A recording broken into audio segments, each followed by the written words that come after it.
Guilherme Derrite, deputado federal, lendo neste momento o seu relatório. Vamos acompanhar um trecho. Em que pese este relator não tenha sido procurado em nenhum momento por representantes do governo federal, tomei conhecimento pelas mídias de alguns pontos que não agradavam, pelos quais fiz as seguintes modificações, presidente.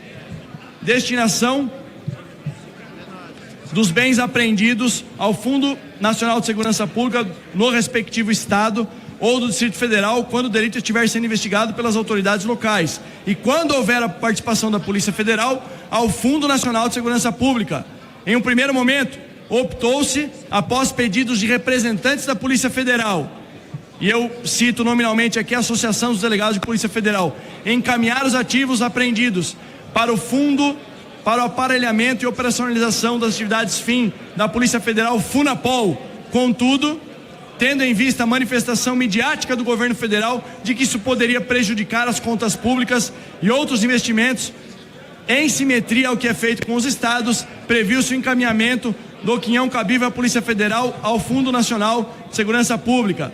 Previsão de perdimento automático de bens, ainda na fase de inquérito policial, nos moldes previstos no projeto inicial, quando não provada a origem lícita dos bens apreendidos, se houver risco concreto de dissipação do patrimônio.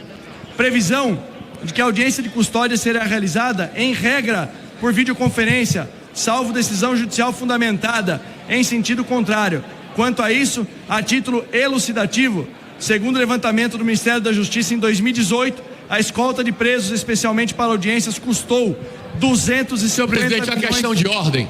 É uma questão de ordem. É uma questão de ordem. O relator É para ajudar nos trabalhos. O relator está fazendo uma leitura importantíssima, mas nós estamos vendo aqui que ninguém está prestando atenção. Ninguém está prestando atenção. Eu acho que seria muito mais razoável disponibilizar para todos os deputados do sistema de informática da Câmara e dar por lido o parecer e partimos para um debate questionando o relator. Eu acho que estaríamos ganhando muito mais no aprofundamento do debate. É apenas uma sugestão, presidente. Vamos garantir a palavra ao relator. Obrigado, presidente. Estou acabando o voto. Retomando, previsão de perdimento automático de bens, previsão de que a audiência de custódia será realizada em regra por videoconferência, salvo decisão judicial fundamentada em sentido contrário. Quanto a isso, a título elucidativo, segundo o levantamento do Ministério da Justiça, em 2018 a escolta de presos, especialmente para audiências, custou 250 milhões de reais aos estados, com a contemplação do pagamento de diárias, manutenção de veículos, combustível, excluídos dos cálculos salários dos agentes penitenciários. Soa no mínimo razoável tamanho gasto para atos processuais que podem ser contemplados pelos atuais meios tecnológicos de comunicação. Por fim, a última incorporação atinge a sugestão de alguns membros do Poder Judiciário para que os homicídios cometidos por membros de facções e organizações criminosas ultraviolentas, no contexto dos delitos descritos no substitutivo, sejam julgados em primeiro grau de jurisdição por um colegiado, nos exatos termos que já ocorrem para outras organizações criminosas nos termos da Lei 12.694 de 2012. A justificativa para a inovação supra é a mesma que alicerce o crime de latrocínio não ser julgado pelo tribunal do júri, em que a morte é juridicamente concebida como crime meio para a consumação do delito patrimonial e não crime fim em si mesma. Nos casos de homicídios decorrentes dos crimes previstos nesta lei, a finalidade central da conduta não é eliminar a vida por si só, mas impor domínio territorial, garantir obediência, consolidar poder, intimidar autoridades, silenciar testemunhas ou assegurar a continuidade da atividade ilícita. Portanto, não se trata de homicídio comum, mas de um ato instrumental inserido em uma lógica de macrocriminalidade estruturada. Ademais, a opção pelo julgamento em varas criminais colegiadas, afastando a competência do júri, preserva a coerência do sistema penal. Isso porque o modelo constitucional do júri foi concebido para resolver conflitos intersubjetivos comuns, para não enfrentar estruturas organizadas que operam mediante intimidação, terror e controle social armado. Não menos importante, além da natureza diferenciada do delito, é indispensável reconhecer que os jurados têm fundado temor de represálias quando chamados a julgar integrantes de organizações criminosas. A experiência forense demonstra que em diversas regiões do país a participação em conselhos de sentença envolvendo facções ou milícias gera risco real de coação, ameaça ou violência contra jurados e suas famílias. Para além dessas incorporações, presidente, o texto também altera leis complementares e correlatas, o Código Penal, a Lei de Organizações Criminosas, a Lei de Drogas, o Estatuto do Desarmamento, a Lei de Execução Penal e a Lei de Benefícios Previdenciários, criando tipos penais qualificados e formando um conjunto coerente e tecnicamente unificado.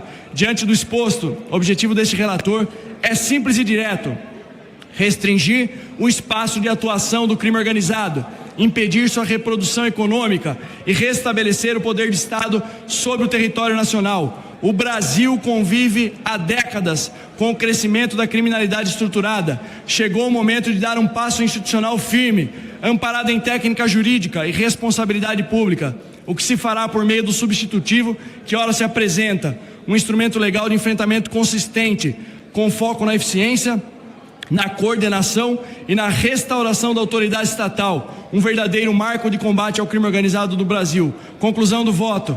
Ante o exposto, o nosso voto é o seguinte: no âmbito da Comissão de Segurança Pública e Combate ao Crime Organizado, pela aprovação do projeto de lei número 5582 de 2025, na forma do substitutivo anexo.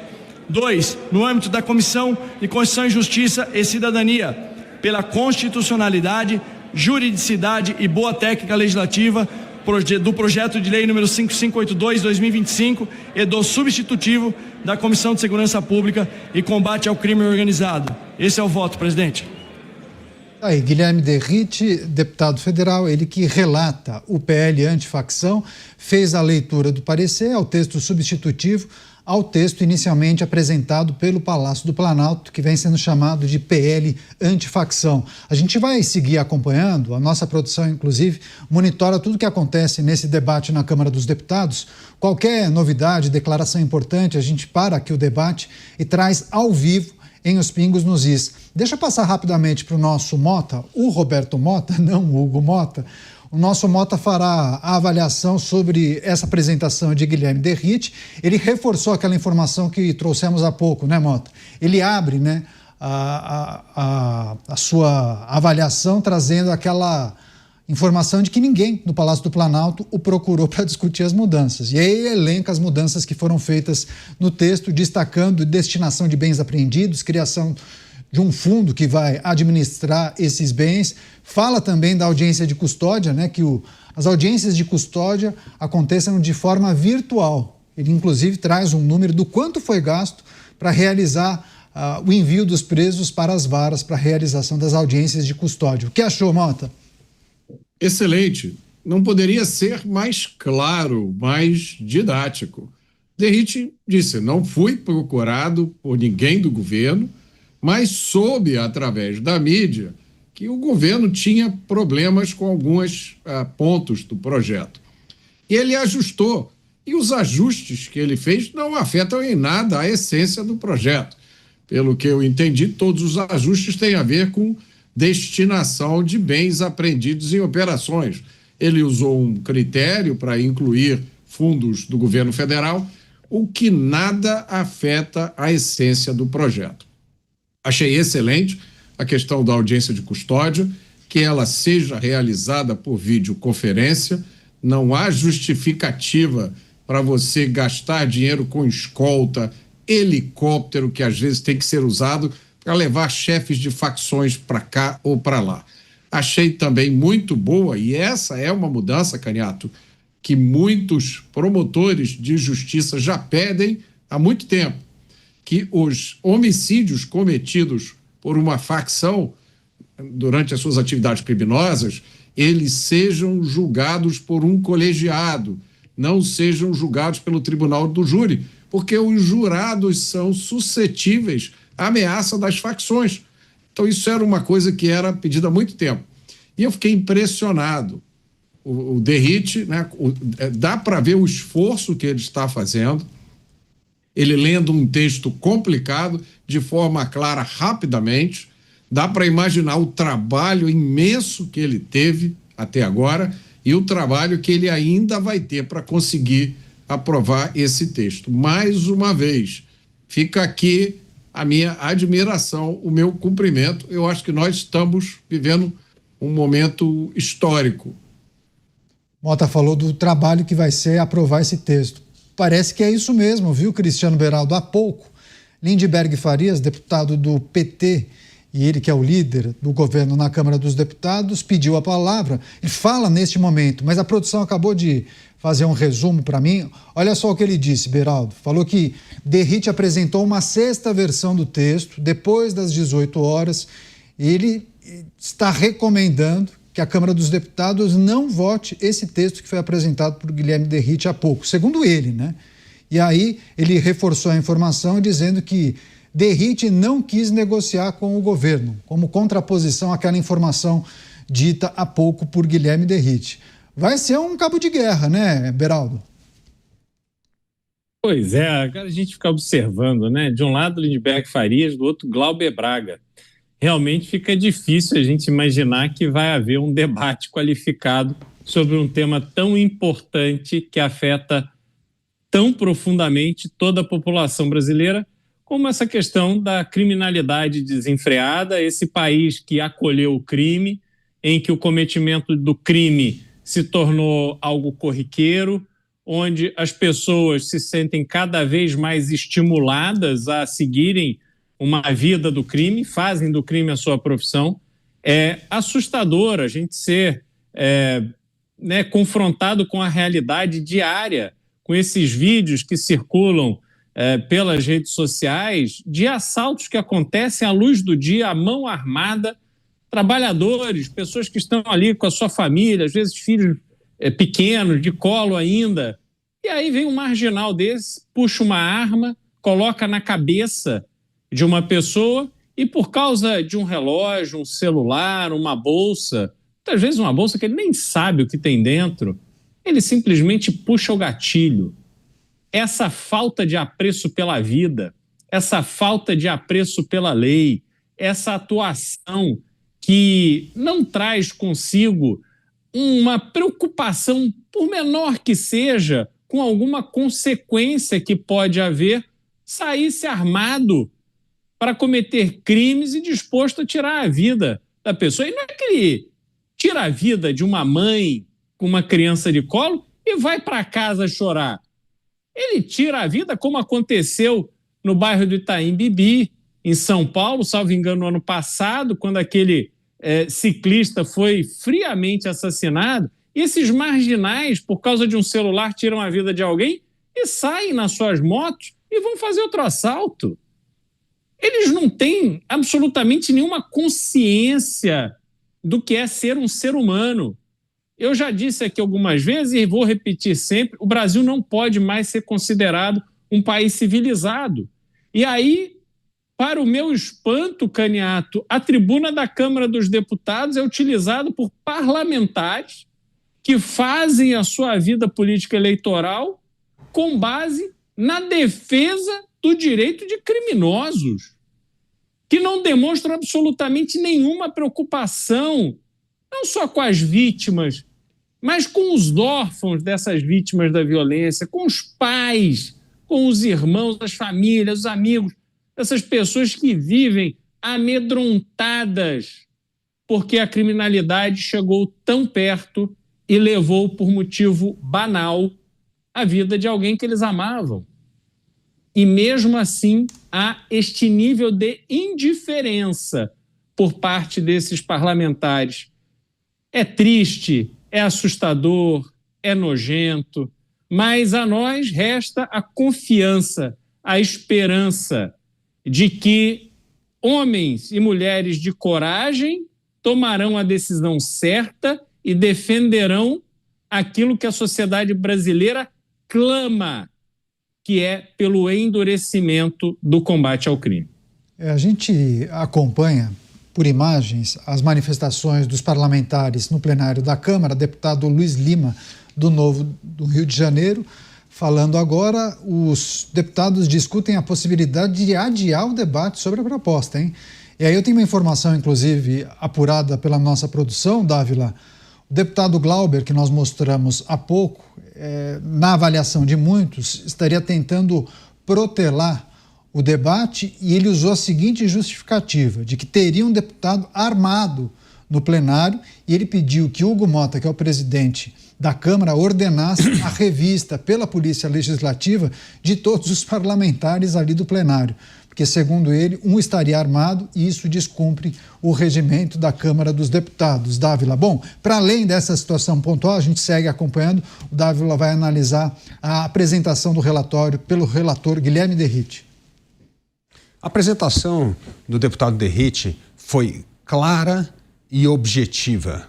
Clara porque toca nos pontos fundamentais do endurecimento de pena, do confisco de bens do crime organizado, do cumprimento integral da pena. Está tudo ali, é tudo o que a população espera do Congresso Nacional, que aprove leis duras contra o crime organizado. Agora, a atitude do governo é a atitude de um governo que parece que é sócio nos crimes, porque só assim pode se justificar uma atitude contrária a um projeto de endurecimento de pena contra crime de facção. É uma coisa inacreditável. Como é que você pode ser contra isso? Talvez isso mostre que há outros crimes sendo cometidos, né, Ganiato, que são tratados com a mesma impunidade que os crimes contra os faccionados. Nós temos o crime do INSS. Alguma coisa saiu? Nós temos crimes cometidos na administração pública, venda de sentenças na justiça. Quantos crimes que afetam a vida do cidadão, além das barbaridades do crime organizado? Infelizmente, tudo isso aparece na manchete do jornal, tem uma pequena movimentação no Congresso, é varrido para debaixo do tapete e, infelizmente, às vezes, é anulado pelo próprio Supremo Tribunal Federal. Pois é, agora os deputados, eles se manifestam a partir da determinação das lideranças, porque foi feito um pedido de adiamento dos debates e da votação do texto e agora os blocos, né, as lideranças orientam suas bancadas acerca do adiamento, tá? Não é a votação do PL antifacção. O PL, inclusive o Partido Liberal, disse não para o adiamento. Então a gente segue monitorando essas discussões, qualquer novidade a gente traz aqui, mas a gente segue acompanhando. Agora, Mota, o Beraldo falava sobre essa briga que acontece, né? Essa tentativa de um anular o outro, tem aquele grupo que defende o quanto pior, melhor, e aí muitas vezes o país não avança, né? Porque até teria um projeto legal importante que possa beneficiar a população, mas nessa disputa política, muita coisa é jogada na lata do lixo, né?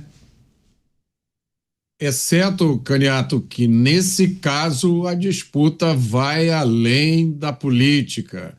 A gente volta mais uma vez à questão das convicções e convicções morais. O governo já disse que acha ótimo que a audiência de custódia solte metade dos criminosos presos pela polícia. O governo já disse que traficante é vítima do usuário. Depois voltou atrás, claro, disse que foi mal interpretado, disse que usou palavras erradas, mas que falou, e passou muita sinceridade. O governo, quando estava em campanha eleitoral ainda, disse que os meninos roubam o celular só para tomar uma cervejinha. O partido do governo e outros partidos de esquerda costumam se opor a qualquer tipo de medida de endurecimento da legislação. Eles são, por exemplo, totalmente contra classificar as facções como grupos terroristas. Segundo eles, isso é uma ameaça à nossa soberania.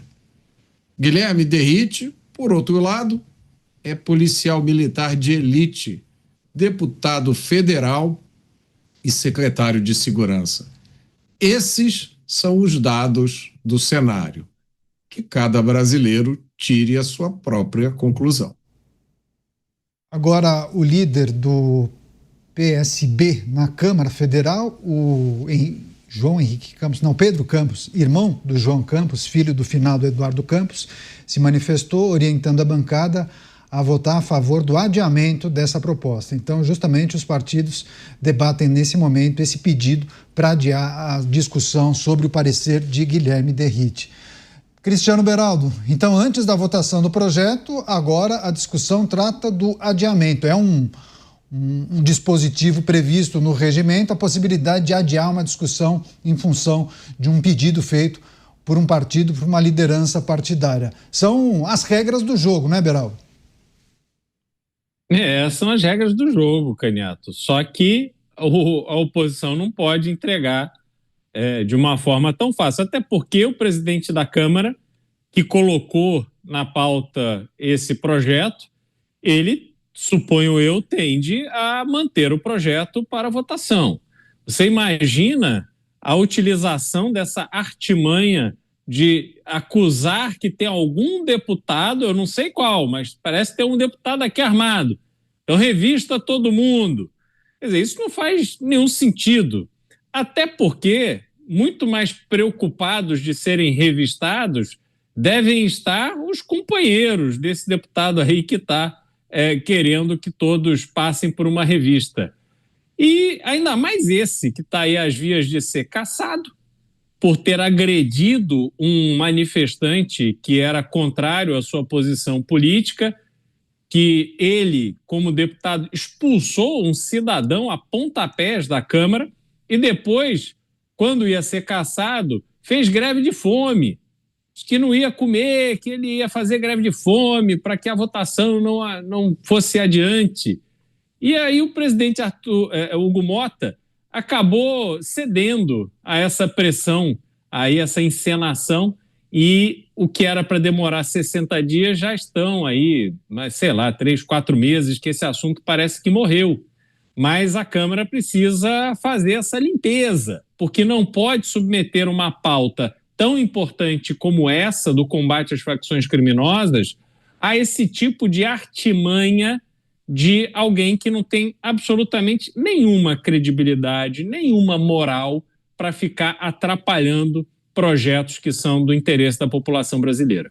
Pois é, nesse momento, vários parlamentares fazem aquela solicitação, aquele pedido pela ordem, presidente, e aí podem fazer uma manifestação rápida sobre o debate. Muitos parlamentares defendendo o adiamento da discussão do parecer de Guilherme Derrite. Agora eu vou passar a palavra para o Dávila para ele analisar a figura de Hugo Mota, né?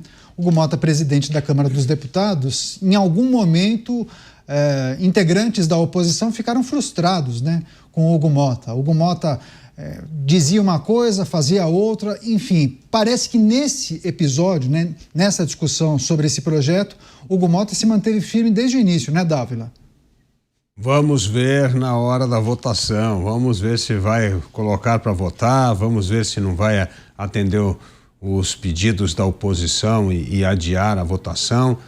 É sempre preciso muita cautela para avaliar a atitude de Hugo Mota. Ela é muito volátil e isso causa enorme insegurança na hora de colocar o texto em votação. Aliás, as próprias modificações feitas no texto nessas últimas semanas mostra como a sua liderança foi frágil, porque acabou tendo que ceder em um lado, o outro, fazendo com que o Derrite mudasse muitas vezes o seu relatório. Pode ser que foram melhoras, tal, mas mostra uma liderança frágil. E toda vez que tem uma liderança frágil no meio desses 513 parlamentares, o resultado sempre é incerto. Então, eu prefiro aguardar a votação do projeto para depois aplaudir ou criticar a decisão.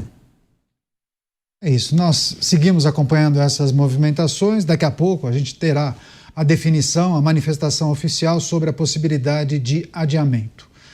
Me despeço de parte da rede que ficará com a sua programação local. Mas nós seguimos aqui monitorando o que acontece na Câmara dos Deputados. Daqui a pouco a decisão sobre o adiamento ou não da votação do PL antifacção relatado por Guilherme Derrite. Deixa eu só passar para o Roberto Mota, porque várias pessoas escreveram aqui, viu, Mota? Dizendo que pode ser o início de uma nova fase no Brasil. Pautas importantes ligadas à segurança pública começariam a ser aprovadas, porque o Congresso entende que isso é a prioridade. Principalmente depois do que aconteceu no Rio de Janeiro, aquela mega operação. Você acha que essas pessoas que escrevem isso são otimistas demais, Mota? 2 minutos e meio. Não, não acho não. Eu acho até que essa nova fase da segurança pública do Brasil começou já tem algum tempo. Ela começou em 2018, quando foram eleitos um grande número de parlamentares ligados à segurança pública. Naquele momento já tinha sido criado um movimento de muitos políticos pensando segurança pública. Eu acompanhei esse processo, isso ganhou força durante o governo de Jair Bolsonaro. A gente esperava que mais coisas acontecessem, mas não aconteceram por conta de tudo isso que a gente testemunha todos os dias aqui. Mas a operação policial do Rio de Janeiro criou uma janela de oportunidade que está sendo muito bem aproveitada. Então, que essa nova fase agora ganhe muito mais energia, muito impulso. Há razão para otimismo, sim. Não podemos aceitar o que acontece no Brasil como uma coisa normal.